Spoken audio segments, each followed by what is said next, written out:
Have you ever had a song hit you so hard it feels like it's carving something deep inside you? That's exactly the vibe you get reading Deep Cuts by Holly Brickley, a novel that's like your favorite deep cut track, the one only superfans know, but that sticks with you forever. Deep Cuts is a coming-of-age story set in the early 2000s, right at the cusp of the indie sleaze era. It follows Percy Marks and Joe Morrow, two college students who bond over music, Percy with her sharp, obsessive opinions, and Joe with his raw, aspiring songwriter talent. Together, they start a creative partnership that's as intoxicating as it is complicated.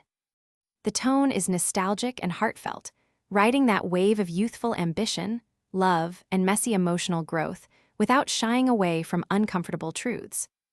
What really makes this book stand out is how Holly Brickley perfectly captures the thrill and agony of making music and forming a creative bond.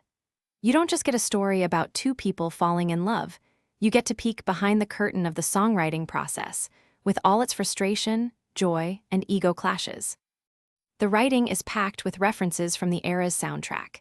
Think Hall & Oates blaring in a Berkeley bar, the flicker of Walkmans and CDs, and the gritty, foggy vibe of San Francisco and Brooklyn. It's smart and raw, with characters who feel real, not always likable, but deeply relatable in their flaws and insecurities. Readers have responded to this book with a lot of love. Many praise Brickley's ability to transport them back in time while touching on timeless themes: creative ambition, toxic dynamics, and the complicated dance of friendship and romance. Some called it dazzling and a banger, and others admitted the nostalgia nearly made them want to cry. There's been talk about the characters, messy emotional lives, and how they don't fix each other but grow apart and back together, like any real relationship.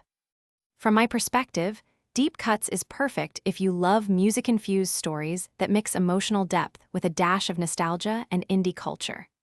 If you've ever felt lost in your own creative ambitions, or if you remember the early 2000s with a bit of fondness for those pre-smartphone, slower days, this one'll hit home. Overall, Deep Cuts doesn't just tell a love story or a music story. It's about identity and what it means to find your own voice, even when you're tangled up in someone else's. It's reflective, messy, and full of those moments that stick with you long after you turn the last page.